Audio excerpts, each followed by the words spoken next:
Puji Tuhan, saat ini diberi kesempatan sekali lagi untuk merenungkan firman Tuhan, beribadah bersama-sama di tempat ini. Terima kasih pada Pak Yusak dan Ibu Valentina dan juga Pak Cheng Kim Guan, Bu Rifka dan segenap pengurus di gereja ini. Saya bisa datang ke tempat ini. Dan saya ingat beberapa tahun yang lalu itu masih ke gerejanya Pak Yusak, waktu itu naik di tangga itu di Cipadak. Ya, bersyukur di tempat ini jauh lebih baik ya di tempatnya. Ya, bagus sekali.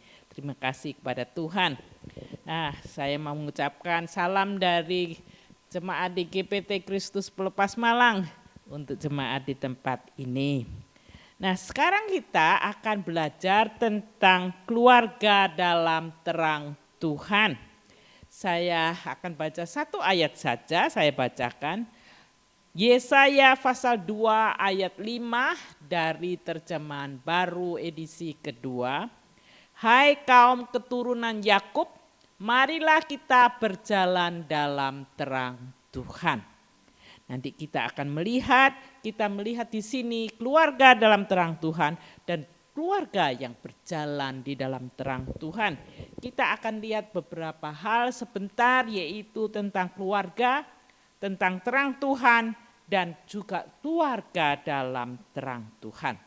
Kalau melihat keluarga, menurut Kamus Besar Bahasa Indonesia, keluarga itu apa ya? Bisa, yaitu orang yang mempunyai hubungan darah, hubungan kekerabatan mendasar pada masyarakat, terdiri ada ayah, ada ibu, dan anak-anak.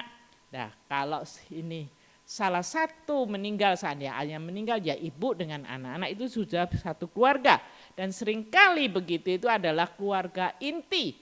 Tapi juga ada keluarga besar, di foto situ bisa melihat itu ada ayah ibu, ada kakek nenek, ada paman, ada bibi, terus ada segala macam keluarga besarnya itu ya. Jadi macam-macam itu bisa di dalam satu keluarga besar, itu satu keluarga besar di situ. Dan juga di sini ada kakak ipar, ada keponaan dan lain sebagainya. Lalu ada keluarga Allah. Keluarga Allah ini adalah Alkitab mengajarkan orang yang percaya pada Yesus, Tuhan Yesus itu menganggap sebagai anak Allah. Nah gitu, orang mendengar Injil, mengaku dosa, percaya pada Tuhan, hidupnya mau dipimpin roh itu disebut sebagai anak Allah. Ini terdapat di Roma pasal 8, 14, 16 sampai 16 di TB2 dikatakan semua orang yang dipimpin roh Allah adalah anak Allah. Jadi ini firman Tuhan yang mengatakan kalau kita hidupnya yang mau dipimpin roh Allah itu disebut anak Allah.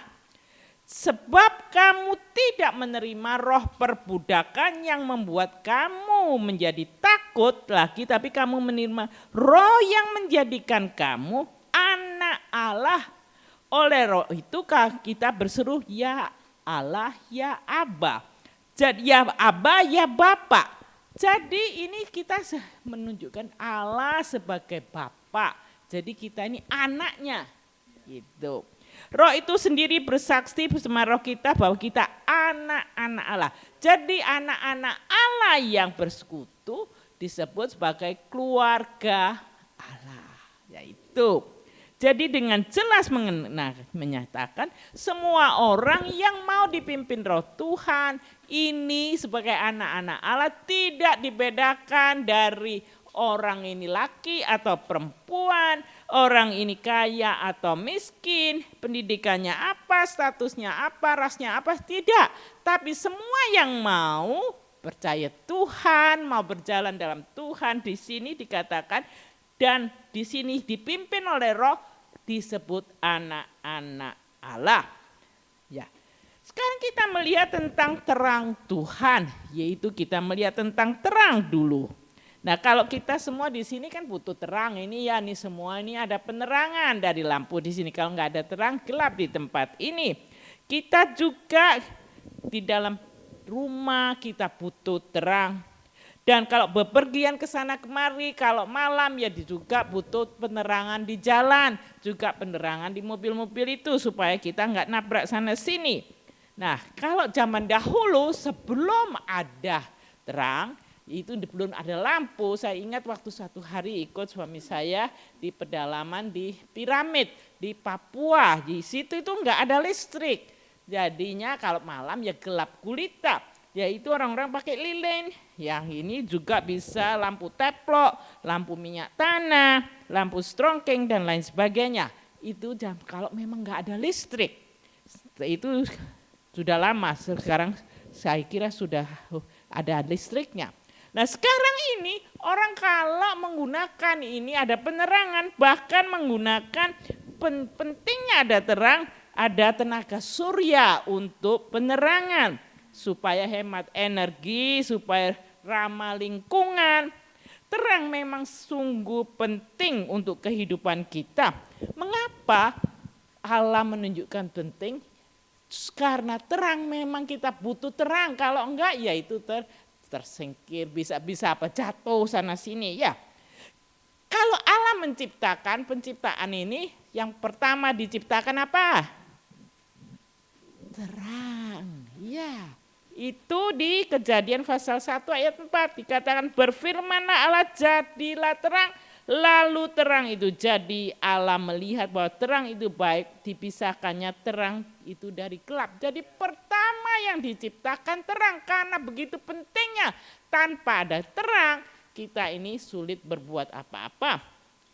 Nah, sewaktu Tuhan Allah ini memimpin umatnya keluar dari Mesir, juga disebutkan pentingnya terang itu. Kata siang hari ada tiang awan, ada malam hari ada tiang api. Untuk bisa memimpin umatnya perlu terang itu.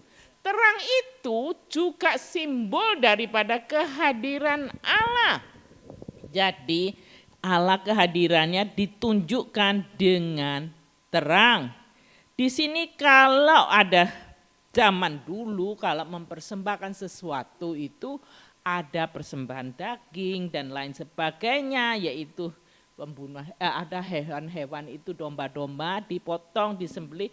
Kalau Tuhan itu berkenan lalu ada terang, ada api, terang dari apinya itu di antara potongan-potongan daging menunjukkan kehadiran Tuhan.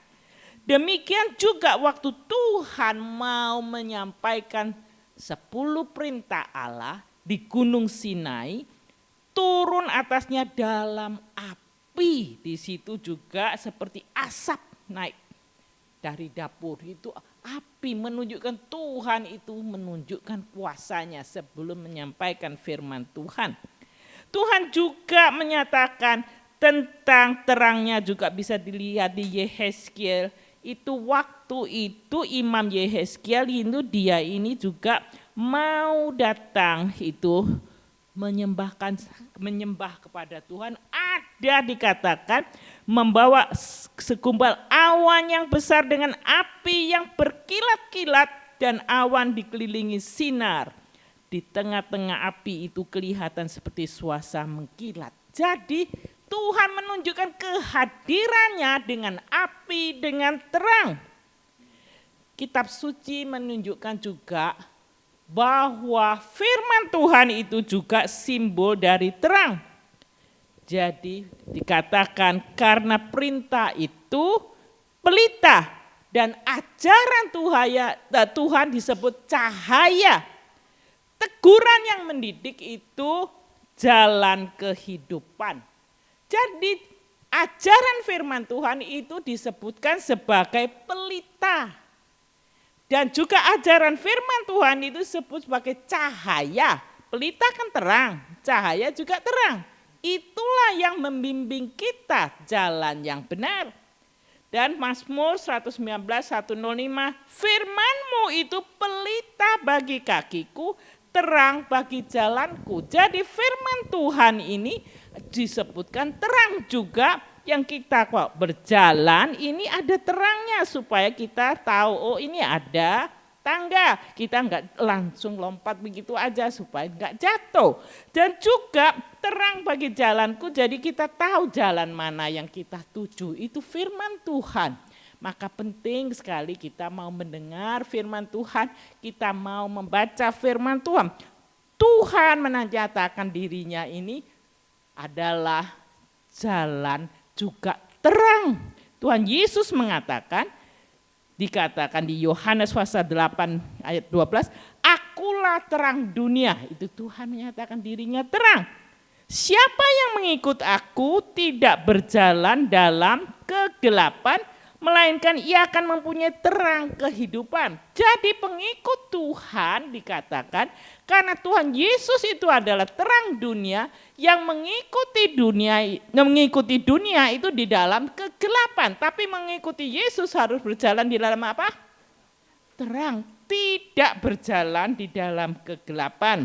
Dan ada terang kehidupan. Dengan kata lain, orang yang menyebutkan dirinya pengikut Tuhan juga harus berjalan di dalam terang. Kita yang percaya kepada Tuhan juga harus berjalan di dalam terang.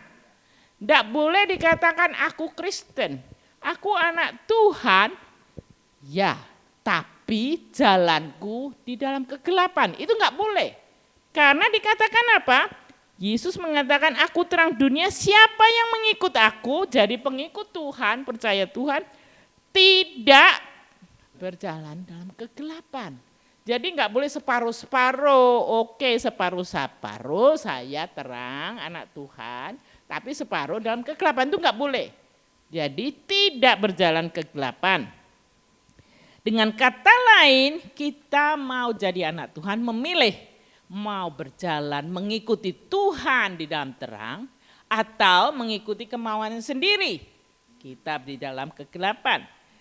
Lalu kita melihat di dalam tema kita ini. Keluarga dalam terang Allah ini apa artinya berjalan di dalam terang? Keluarga yang berjalan dalam terang Tuhan itu artinya apa menurut Yesaya pasal 2 ayat 5 yang kita tadi baca? Berarti kalau keluarga yang berjalan dalam terang, semua individu dalam keluarga itu haruslah orang yang mau mengikuti Yesus, bukan mengikuti kemauan sendiri. Semua orang yang mau mengikuti Tuhan Yesus dan membuang dosa-dosanya. Nah, karena tadi apa? Disebutkan akulah terang dunia, orang yang mengikuti aku berjalan di dalam apa? Terang, tidak berjalan dalam kegelapan. Jadi kalau mau mengikut Yesus, yaitu enggak boleh ada dosanya itu dibuang. Ya kita tadi ada nyanyi-nyanyi di depannya itu tadi kita semua percaya Tuhan mau mengaku dosa kita diampuni. Jadi kita berjalan di dalam terang berarti yang pertama mau mengikut Yesus membuang dosa-dosa itu. Ya tidak lagi. Jadi dengan kata lain, perjalanan hidup kita ini adalah harus mengikuti Tuhan menurut bimbingan apa? Tadi terang itu apa tadi itu? Firman Tuhan. Yesus adalah terang dunia, kita mengikuti dan firman Tuhan adalah terang itu. Ya. Nah, jadi kita mengikuti jalannya itu, jalannya terang ini. Jadi gaya hidup kita itu harus berjalan di dalam terang dan menunjukkan ada progres, maksudnya ada kemajuan. Jadi kita ini meninggalkan maju-maju di dalam terang terus. Ya, progres begitu, ada perubahan, ada pertumbuhan menjadi orang Kristen bukannya mundur. Tapi maju, bertumbuh, melangkah menjadi orang Kristen yang dewasa.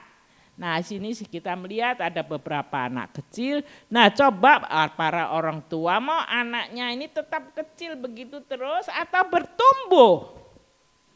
bertumbuh ya kita melihat anak-anak kita bertumbuh ya, mulai bayi itu nanti dihitung gitu di berapa kilo gitu toh ya, waktu baru lahir itu dihitung, oh sudah lebih tambah berapa kilo bertumbuh, lalu juga kemampuannya bertumbuh ya, anaknya mulai lalu bisa merangkak, bisa duduk, bisa berdiri, bisa jalan, bisa lari dan lain sebagainya, bertumbuh dalam kehidupannya dia, kemampuannya bertumbuh. Demikian juga kita yang mau berjalan dalam terang Tuhan, haruslah kita ini bertumbuh menjadi orang Kristen tidak statis tapi bertumbuh di dalam terang Tuhan, mengikuti pimpinan Tuhan. Jadi di sini di dalam terang Alkitab yang disebutkan, Alkitab ini apa tadi? Firman Tuhan adalah terang, ya. Kita ini mau hidup kita ini bertumbuh di dalam adat kehidupan kita. Kita kalau mengikuti Tuhan lebih ada kebahagiaan dalam Tuhan dan hidup di dalam kebenaran dan pengertian akan Tuhan. Maka kita ini kalau tahu berjalan di dalam terang itu apa? Ternyata menurut 1 Yakobus pasal 1 ayat 17, setiap pemberian yang baik dan setiap anugerah yang sempurna datangnya dari atas, turun dari Bapa segala terang. Padanya tidak ada perubahan atau bayangan karena pertukaran. Jadi kalau kita berjalan di dalam terang di sini, dikatakan ada pemberian yang apa? Yang baik dan setiap anugerah itu sempurna. Datangnya dari Tuhan, dari atas, turun dari Bapa segala terang. Jadi kita mau berjalan dalam Tuhan ini ada pemberian anugerah yang sempurna. Bukannya tambah susah hidup kita, tapi ada anugerah dari Tuhan. Ini pemberian yang baik. Jadi kalau kita mau berjalan dalam terang, berarti kita ini mau bertumbuh dan juga kita ini dalam bertumbuh mengikuti jalan Alkitab. Ini adalah dalam ajaran Alkitab, kita bertumbuh dalam kekudusan, menjadi dewasa dalam iman kita, mengikuti Tuhan Yesus, ajaran Tuhan Yesus. Jadi terang di dalam firman Tuhan dihubungkan dengan Tuhan Yesus sebagai penyelamat Mesias. Tadi Tuhan Yesus mengatakan aku terang dunia, bukankah? Jadi Tuhan Yesus kita mengikuti dia Mesiasnya. Dan Yesus sebagai terang dunia ini, dialah yang menerangi setiap orang. Yesus ini di Yohanes pasal 1 ayat 9, terang sesungguhnya yang menerang setiap orang sedang datang ke dalam dunia. Yesus sudah datang ke dunia ini. Dia yang menerangi kehidupan kita. Nah, kalau kita sudah diterangi, hidupnya harus seperti apa? Kalau mau sebagai orang yang berjalan terang, dikatakan Efesus pasal 5 ayat 8, memang dahulu kamu dalam kegelapan, tapi sekarang kamu adalah terang di dalam Tuhan. Sebab itu hiduplah sebagai anak-anak terang. Dulu sebelum kita kenal Tuhan, kita di dalam kegelapan. Dulu sebelum kita ini hidupnya menurut kemauan sendiri, hidupnya ya dalam kegelapan. Nah, setelah mau kita mengikuti Tuhan berjalan dalam terang, dikatakan kita ini apa? Ada di dalam terang, di dalam Tuhan. Sekarang kita itu hidup sebagai anak-anak terang. Jadi hidup sebagai anak-anak terang itu bagaimana? Nah, kalau hidup di dalam terang, anak-anak Tuhan di dalam terang, berarti apa yang kita lakukan? Apakah ini sembunyi-sembunyi? Tidak. Nah, kalau kita melakukannya sesuatu yang sembunyi, biasanya itu gak dilihat orang, sembunyi-sembunyi, begitu biasanya sesuatu yang baik atau jelek. Nah, ini contoh ini aja, saya ini pernah pergi ke suatu tempat. Ya pergi ke suatu tempat itu liburan ke suatu tempat dengan beberapa anak Tuhan. Nah ini mereka ini hotel booking begini di hotel biasanya satu hotel 2 orang gitu ya. Kalau memangnya ada keluarga ada berapa anak silahkan juga ngomong. Lah ini hotelnya memberi makan menurut jumlah tempat tidur. Lah itu diberitahu ini hanya untuk 2 orang dewasa, anak harus bayar. Begitu, anak umur berapa aja harus bayar. Hotel itu sudah menyebutkan begitu. Tapi ini anak-anak Tuhan. Mereka, oh ini adalah hotel kita boleh tinggal ini. Mereka bukan anak-anak kecil, ini anak-anak yang sudah besar. Gitu loh. Jadi ngomong aja seperti Pak Ceng, ibu dengan ibu gitu terus bawa anak gini ya, anak yang sudah besar ini diajak di kamar. Lalu nanti makan ini saya lihat sendiri di mata kepala sendiri. Mereka ini kan ada orang yang itu karyawan kerja. Oh ini kamar berapa gini kan gini gitu. Oh ini orang berapa orang 2 gitu. Yang lain anak itu tunggu yang agak tempat yang agak jauh di situ. Lihat-lihat dulu. Ibu ini lagi sibuk ngantui orang lain. Dia nggak lihat terus surut masuk gitu sudah. Untuk apa ke kamar makan di situ sudah masuk nggak kelihatan. Jadi itu beberapa orang bisa makan gratis. Nah, begitu. Nah, itu namanya berjalan dalam kegelapan. Karena apa? Kita ini di dalam terang, berjalan dalam terang, dalam anak-anak Tuhan. Kalau memangnya betul ya seperti bapak ibunya yang tadi itu, dia ini terus kamu kamar berapa? Oh ini tuk sudah, nggak usah sembunyi-sembunyi, nggak dilihat dulu baru gini lihat, oh nggak ada yang lihat saya lalu masuk nyelusup untuk dapat makan gratis. Nah itu, lo ya mbok yang dikatakan kalau ini bukan di kamar boleh beli, lu enggak mau merogoh koceknya ini enggak mau bayar, tapi dengan cara begitu. Nah lebih baik ini kan memalukan anak-anak Tuhan seperti itu. Nah itu kita enggak boleh sebagai anak Tuhan berjalan di dalam kegelapan seperti itu. Terang-terangan segala macam ya terang-terangan. Oke saya enggak punya. Saya kan ini sesek-sesekan di kamar itu, saya nggak punya izin untuk makan, jadi saya beli makan, itu yang terbaik. Nah gitu loh, atau kalau nggak mau ya belilah di luar sana, beli makanan di luar. Bukan caranya begitu.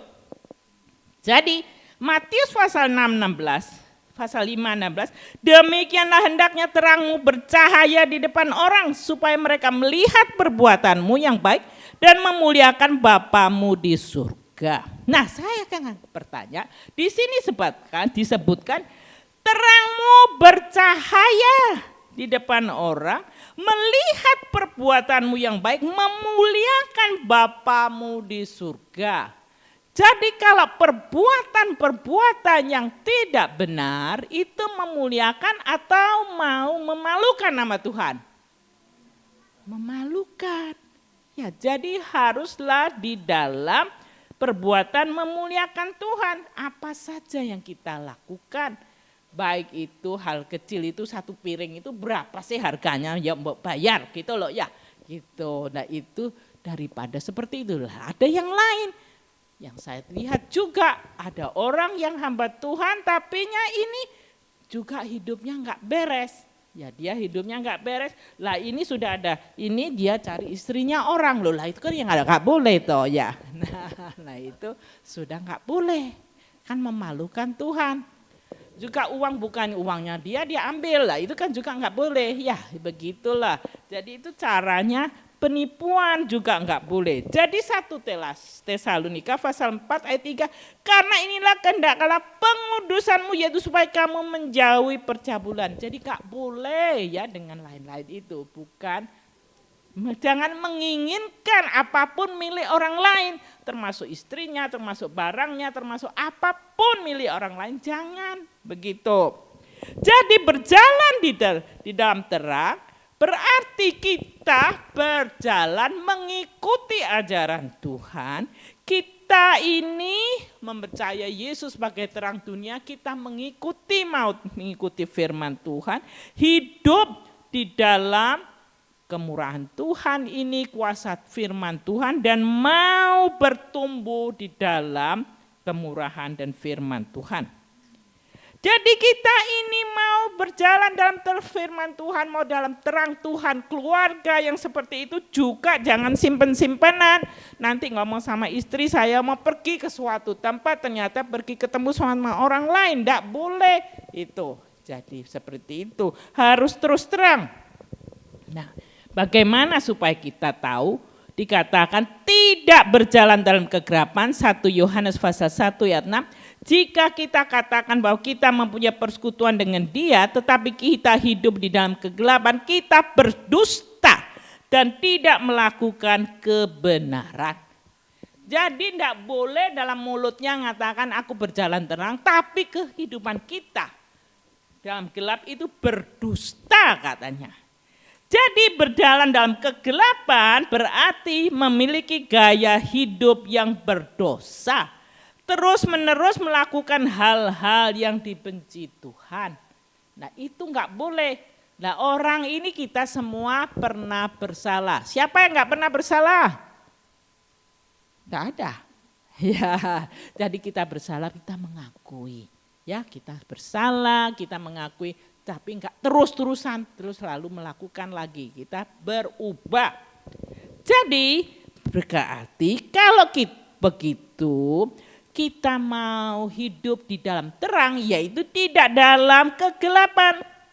Dikatakan Efesus pasal 2 ayat 3, sebenarnya kita dahulu semua juga termasuk di antara mereka, kita hidup di dalam hawa nafsu daging, menuruti kemauan daging, kehendak daging dan pikiran kita. Pada dasarnya kita ada orang yang harus dimurkai sama seperti mereka yang lain. Dahulu kita mengikuti kemauan daging, tapi sekarang tidak. Kemauan daging itu apa? Dalam perbuatan dan pikiran kita, tapi sekarang berjalan dalam terang, gak mau mengikuti kemauan daging. Nah, kemauan daging itu biasanya yang sesuai dengan keinginan daging kita. Roma pasal 1 ayat 24-25, karena itu Allah menyerahkan mereka pada kecemaran sesuai dengan keinginan hati mereka, sehingga mereka saling mencemarkan tubuh mereka. Memang mereka menggantikan kebenaran arah dengan dusta, dan memuja dan menyembah makhluk dengan melupakan penciptanya, terpuji sampai selama-lamanya. Jadi ada orang mengikuti kemauan daging sehingga mencemarkan hati mereka dan juga perbuatan mereka sesuai dengan kemauan dagingnya, mencemarkan tubuh mereka. Kita nggak boleh seperti itu. Makanya di sini ini seperti Adam dan Hawa, mereka jatuh waktu itu mengikuti hawa nafsunya sendiri. Nah itu, kita nggak boleh seperti itu. Jadi kalau mengikuti Tuhan, berjalan di dalam terang Tuhan, kita juga harus menjadi terang dunia. Matius pasal 5 ayat 14-16 dikatakan, kamu adalah terang dunia. Tuhan Yesus tadi disebutkan sebagai terang dunia, kita sendiri pengikut Yesus juga terang dunia. Jadi kita juga harus menerangi di dalam perbuatan kita. Kalau mau menjadi terang di dalam keluarga, dalam terang Allah, di keluarga pun harus juga di dalam terang. Setiap anggota keluarga ini hidup sebagai terang dunia, maka di dalam keluarga itu tidak ada hal-hal yang harus disembunyikan. Nah, begitu. Maksudnya terang-terangan, begitu. Kota yang terletak di atas gunung tidak mungkin disembunyikan. Lagi pula orang tidak menyalakan pelita dan lalu meletakkannya di bawah tempayan, melainkan di atas kaki pelita sehingga memberi terang kepada semua orang dalam rumah itu. Demikianlah hendaknya terangmu bercahaya di depan orang, supaya mereka melihat perbuatanmu yang baik dan memuliakan Bapamu di surga. Jadi di dalam keluarga kita nggak boleh menipu suami, kita nggak boleh menipu istri, nggak boleh menipu anak-anak, begitu. Jadi nggak boleh ada yang hal-hal yang tersembunyi. Apapun perbuatan kita, ya inilah aku. Begitu. Jadi tidak disembunyikan, bukan ada persembunyian. Bercahaya dan mereka melihat perbuatanmu yang baik dan memuliakan nama Tuhan. Jadi berjalan di dalam terang Tuhan, keluarga yang berjalan yang dalam terang Tuhan itu seperti apa? Yang pertama dikatakan harus sungguh-sungguh mencari Tuhan dan jalannya. Dengan kata lain, kita ini dikatakan di Yesaya pasal ini adalah di Yesaya pasal 2 ayat 5. Kalau kita Yesaya pasal 2 ayat 2 dikatakan, orang-orang saat itu mereka naik ke atas puncak-puncak gunung, menjulang tinggi di bukit-bukit berduyun-berduyun. Jadi mereka ini ke puncak gunung, di situ apa? Ada bait Tuhan. Mencari Tuhan. Pertama mau keluarga ini berjalan dalam terang Tuhan. Semua anggota keluarga harus mencari Tuhan. Sungguh-sungguh mencari Tuhan. Cari waktu mendekatkan diri kepada Tuhan.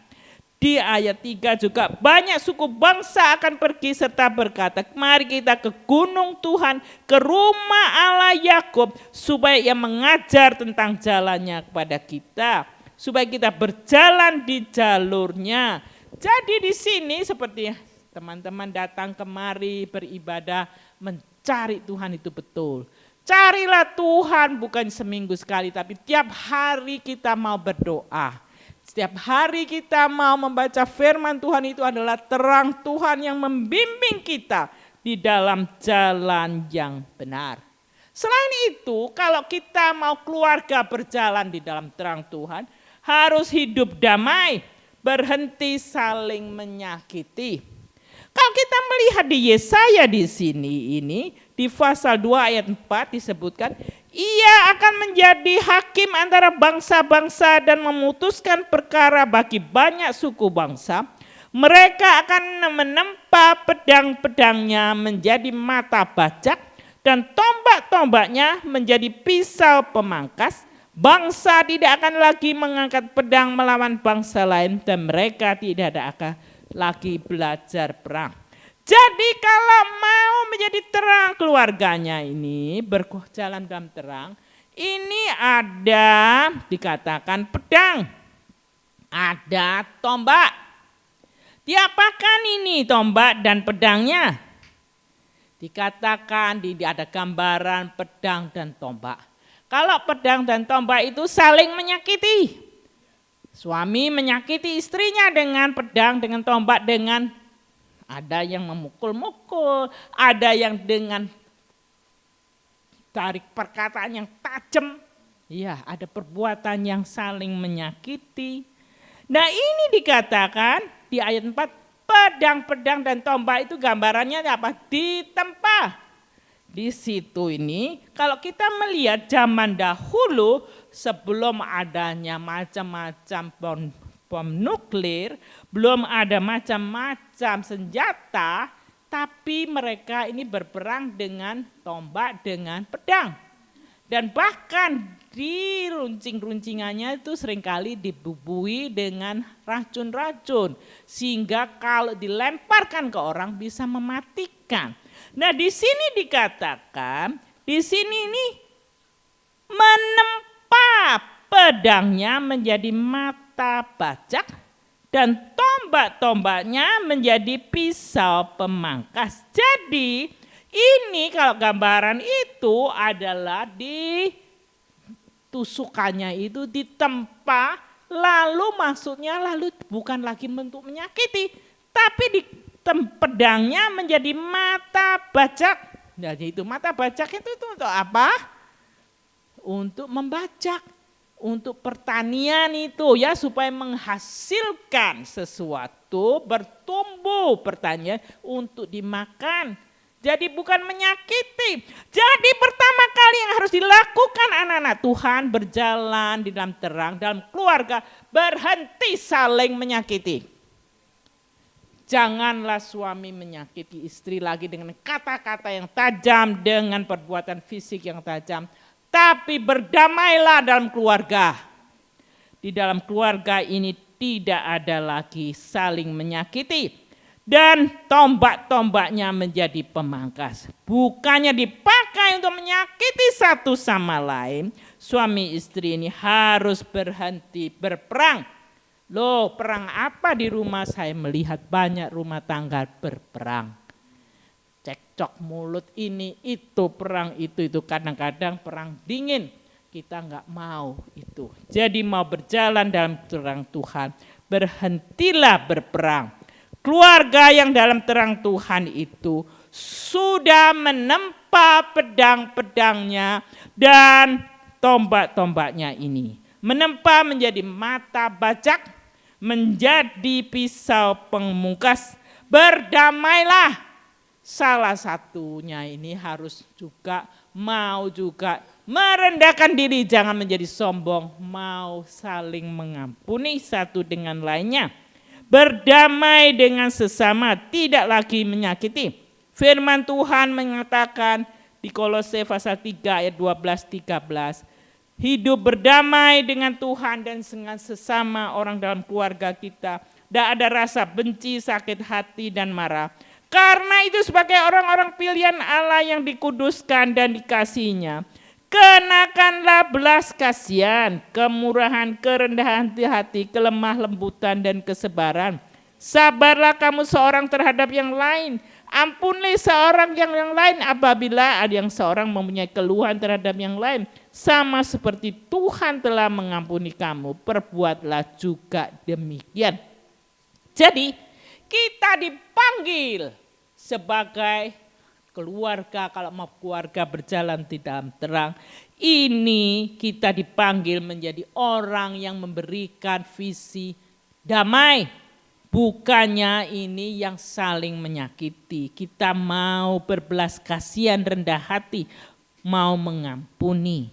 Yesus sudah memberikan contoh, mau mati untuk kita semua. Kita juga mau belajar dari Yesus, mau mengampuni, mau merendahkan diri di hadapan Tuhan.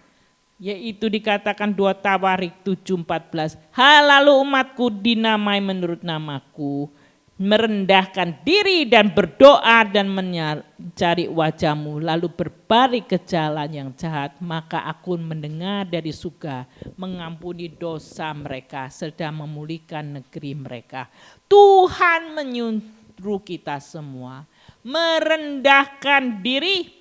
Kita mau menurut perintah Tuhan. Kita mencari wajah Tuhan, merendahkan diri. Jangan berjalan dalam juga kejahatan, tapi dalam kebenaran. Merendahkan diri seperti apa? Lukas 18:9-14 tidak saya bacakan, tapi ini tentang perumpamaan orang Farisi pemungut cukai. Para orang Farisi sombong. Ini aku lihatlah, aku ini seperti ini orang beres. Tapi pemungut cukai, Tuhan ampunilah aku. Dia merendahkan diri, memukul dirinya sendiri. Tuhan, aku ini enggak layak. Ya gitu.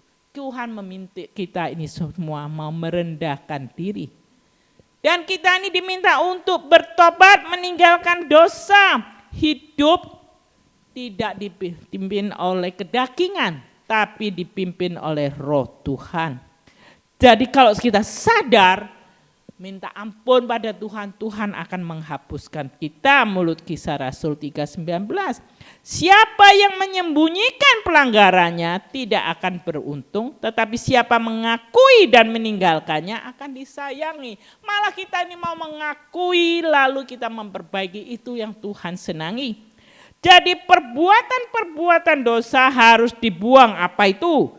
Percabulan menurut Galatia 5:8-19-21 termasuk percabulan, kecemaran, hawa nafsu, penyembahan berhala, sidir, perseteruan, perselisihan, iri hati, marah, kepentingan sendiri, percekcokan, perpecahan, dengkian, mabuk-mabuk, pesta pora. Ini harus dibuang. Itu enggak ada di dalam orang yang melakukan demikian tidak makan, dapat bagian dalam kerajaan Allah. Kalau keluarga masih ada seperti itu, akan berselisih. Tapi berapa banyak orang dalam keluarga masih ada tukang marah-marah? Masih adakah di keluarga yang marah-marah? Pernah melihat? Pernah. Keluarga berseteru, masih ada enggak anggota keluarganya berseteru? Pernah lihatkah orang dalam keluarga berselisih? Lihat. Pernahkah orang dalam keluarga itu saling iri hati? Nah itu, ada orang mementingkan kepentingan sendiri anggota keluarga? Ada. Cekcok, ada enggak di keluarga cekcok? Ada. Ya ini. Ya inilah ada dengki dan ini harus katakan yang melakukan ini tidak akan mendapat bagian dalam kerajaan Allah. Jadi Tuhan tidak mau kita melakukan. Kita mau menjadi bagian kerajaan Allah, buanglah itu semua. Jadi kita tingkah laku perkataan kita haruslah benar di hadapan Tuhan. Dan segala macam tipu muslihat, segala macam yang tidak baik dibuang. Lalu kelima, sebentar ini kita hampir selesai ya, bertanggung jawab.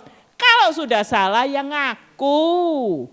Gitu loh ya, kita ini kalau keluarga ini seringkali orang terlalu sombong gak mau mengaku.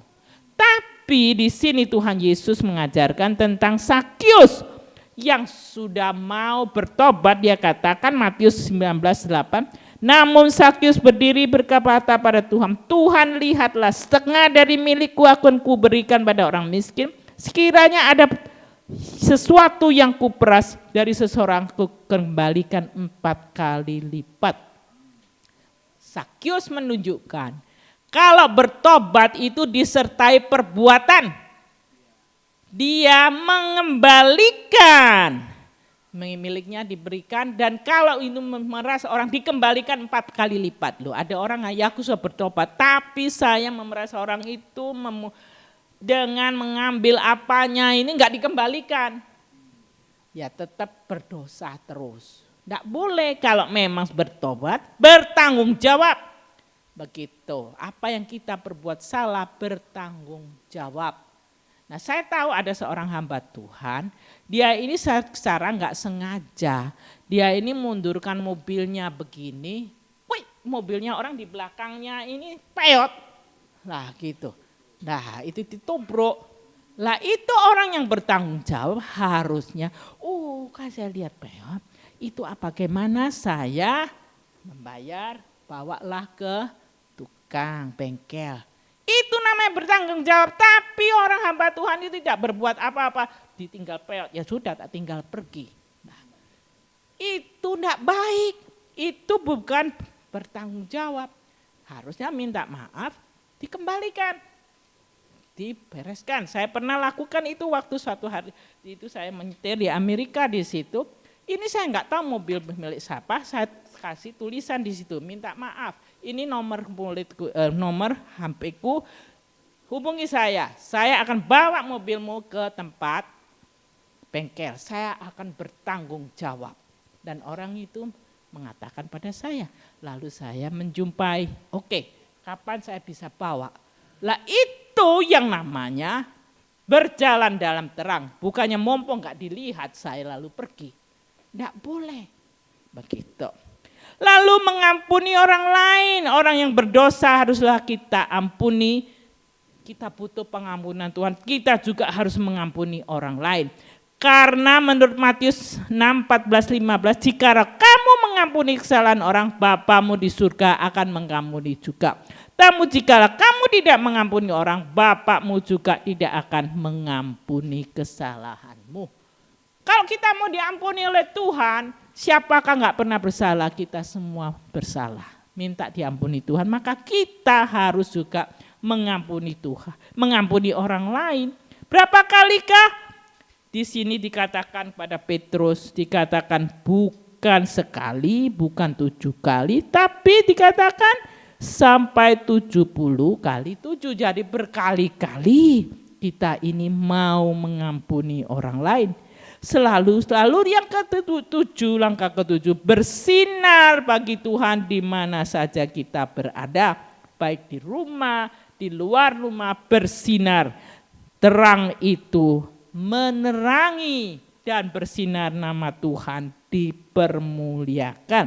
Dia jadi dengan demikian, dikatakan Matius 5:16, demikian hendaklah terangmu bercahaya di depan orang supaya mereka melihat perbuatanmu yang baik memuliakan Bapamu di surga. Bersinar di dalam keluarga, antara anggota keluarga memuliakan nama Tuhan. Bersinar, jujur, tidak menipu. Bersinar di keluarga Allah, bersinar juga di masyarakat. Nama Tuhan dimuliakan. Maka bersinarlah bagi Tuhan. Saya kira sudah cukup waktunya, terlalu lama saya ngobrol di sini. Oke, saya serahkan.